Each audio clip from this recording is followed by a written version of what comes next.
Hello guys and welcome again to my channel.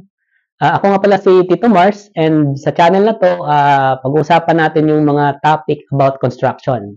So in this episode, pag-uusapan natin yung topic about arawan and pakyawan. So linawin ko lang na itong arawan at pakyawan is sa labor lang labor works lang na arawan and pakyawan. Kasi meron din kasing mga pakyawan na kasama yung materials. So, pag-uusapan natin ngayon is about labor works lang na arawan and pakyawan.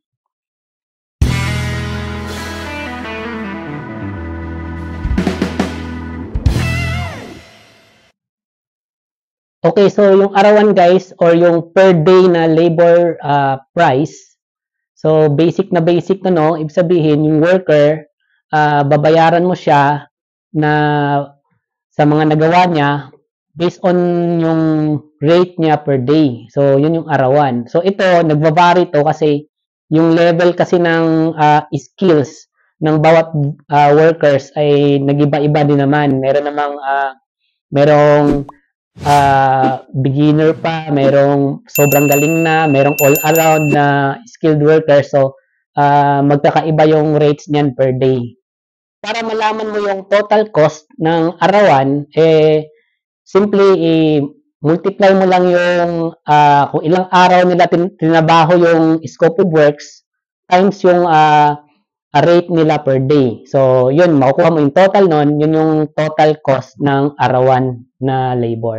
So, punta tayo sa pakyawan guys, no? So, yung pakyawan or yung fixed price, ibig sabihin nito, lahat ng scope na ipapagawa mo sa worker ay naka-fixed price na. Umaga, ito yung amount ko, ito yung mga gagawin mo, dapat tapusin mo yan. So, yun, fixed price na yung cost niya. Usually, kausap natin dyan yung mga foreman, no, tsaka yung mga leadman.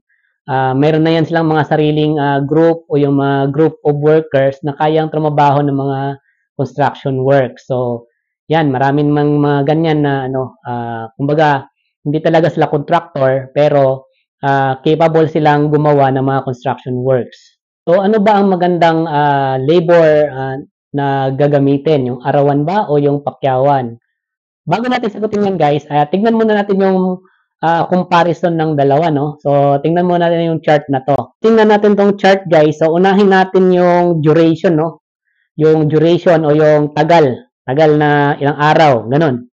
So, kung titingnan natin sa arawan, masasabi natin na yung sa arawan guys, flexible yung duration niya o yung deadline niya. Okay, ibig sabihin, hindi siya pwedeng nauurong yung duration niya. Okay, kasi minsan kasi yung sa arawan, halimbawa, hindi pa kumpleto yung plano mo, pwede mo nang ipaumpisahan yung sa arawan, pwede mo nang gawin yun. So, yung duration niya, flexible, di ba? Flexible siya. And then, sa pakyawan naman, ang duration ng pakyawan is fixed yung duration niya, deadline. Ibig sabihin, meron kayong pinag-usapan na deadline ng may-ari na dapat, okay, tapos mo dito So, fixed na talaga yung duration niya. Okay? So, makikita natin dito na sa duration, mas higher yung risk ng arawan. Sa arawan, higher yung risk niya kasi pwede ma-prolong yung trabaho. Let's say, hindi siya na properly manage, okay? Hindi siya na properly manage. So, yung, let's say, yung mga workers, mabagal trumabaho o nangunguya ako. Okay? So, maaaring ma-prolong yung deadline ng scope mo. Well, sa pakyawan naman, low risk lang yung extension of deadline niya. Okay? Kasi meron na nga naka-fix na duration o may naka-fix na nga na deadline na dapat matapos to ni worker yung trabaho na to or else di niya makiklaim yung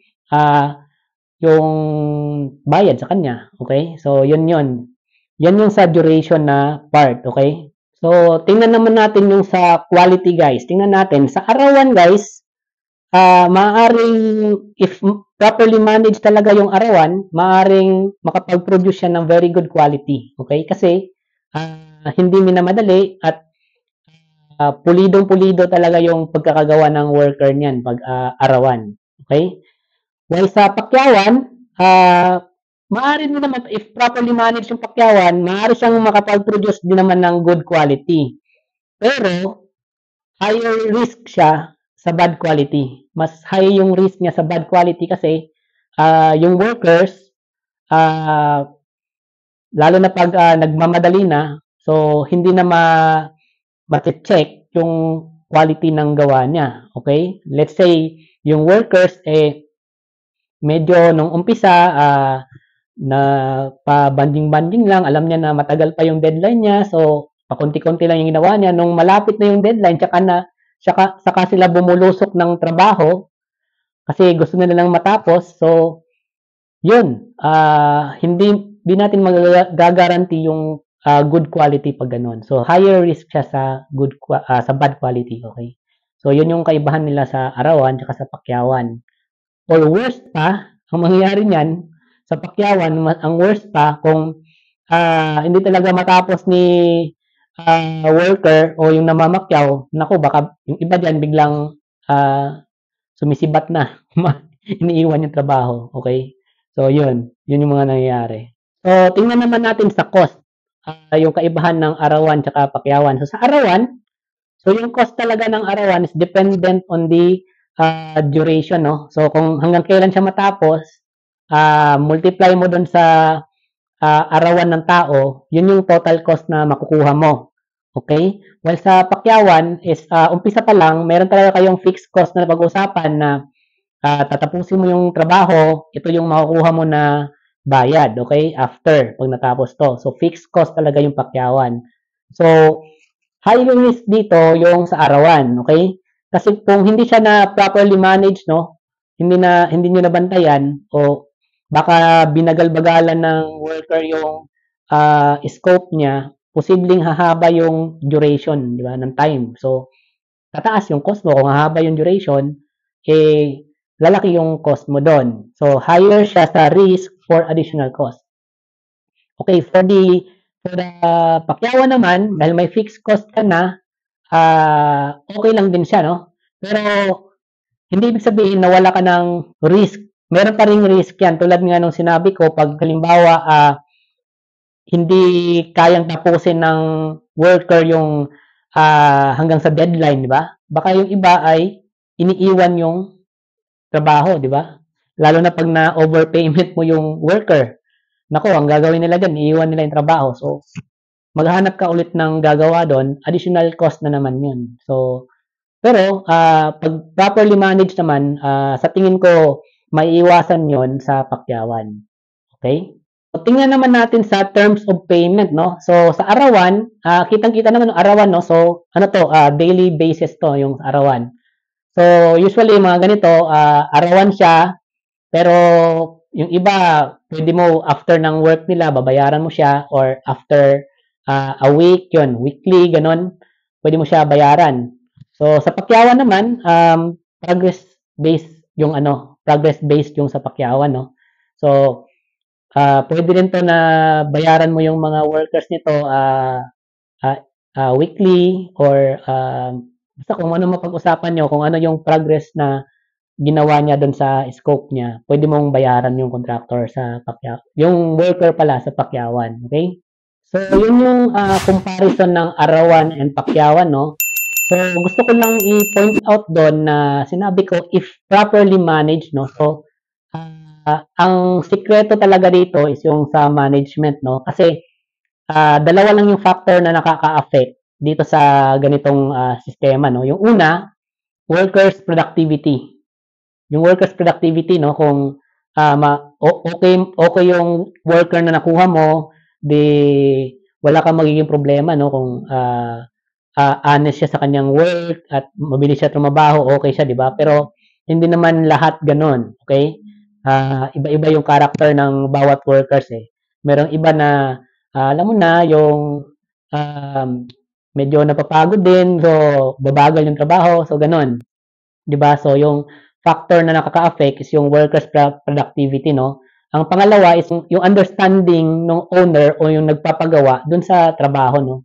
So kung may idea ka dun sa pinapagawa mo, malaking bagay po yun, no? Kasi masusundan mo, mamamanage mo ng mabuti yung mga workers. So, suggestion ko lang, no, bago magpagawa, ay una, dapat alamin muna yung scope of works. Second, alamin din yung duration kung hanggang kailan matatapos yung trabaho na ipapagawa mo. Dapat alam mo yung rough estimate nung ipapagawa mo. Para yun yung magiging reference mo ngayon dun sa arawan or dun sa pakyawan na labor na cost. So yung sinabi ko na yon, applicable yun dun sa may ano na, may know-how na, no, o yung may alam na tungkol sa construction, okay? So pero Tito Mars, paano naman kami na hindi namin alam naman yung regarding construction, paano namin magagawa yung mga bagay na yon, yung scope of works, yung duration, kaya yung rough estimate. Ang suggestion ko lang is baka may mga kakilala kayo, okay? Kung may mga kakilala kayo, kapitbahay kayo, o yung kakilala na kakilala nyo ay engineer or architect or may alam sa construction, pwede po kayo humingi ng advice sa kanila. Humingi po kayo ng advice sa kanila sa ano, yung ipapagawa nyo. Say, halimbawa, papagawa ka ng bakod, di ba? CHB na bakod. So, pwede nyo tanungin yung may alam tungkol doon kung gaano ba ka tagal gagawin to. Ang importante lang pala pag ganyan, dapat mabigyan nyo sila ng information or ng data kung ano yung papagawa mo. Halimbawa, yung bakod, gaano ba kahaba? O ilang square meters ba yung hollow blocks na itatayo mo? So, yun, mabigyan mo sila ng ganon. So, kung kaibigan mo naman yan, kakilala mo yan, o kapitbahay mo na engineer o architect o nagtatrabaho sa construction, sa tingin ko matutulungan ka nila na ma-build up yung duration, yung rough estimate ng ano ng papagawa mo. So in conclusion, ano ba talaga yung magandang gamitin, yung arawan ba o yung pakyawan, okay? So sa akin, experience ko lang, okay yung arawan pag mga finishes, okay? Yung gusto mo na maganda yung quality, gusto mo pulido, halimbawa pintura, halimbawa mga fit out, mga cabinetries, mga ganon, maganda yung sa arawan kasi hindi nila mamadaliin yung paggawa nung scope of works na yon. Okay? Sa pakyawan, pag hindi naman finishing naman, hindi naman wala namang involved na kung dapat okay yung finish na yan ganito. Halimbawa, mga bakod ganon. Pwede na sa pakyawan. Okay, para sa akin and based also in experience. So, yun yung sa akin. Sana nakatulong tong topic na to, yung sa arawan at sa pakyawan. And if nagustuhan mo yung channel ko, please do subscribe and hit also the notification bell para updated po kayo sa bagong uploads ko sa YouTube, okay? So, thank you again for watching and panoorin nyo rin yung ibang episodes ko kung may gusto pa kayong malaman. So, thank you din sa mga bagong nag-subscribe at nasa 60,000 na po tayo. Ay, hindi, 60 lang pala. 60 subscribers lang pala. So, thank you sa inyo. So, ulit, ako si Tito Mars and have a nice day. Bye!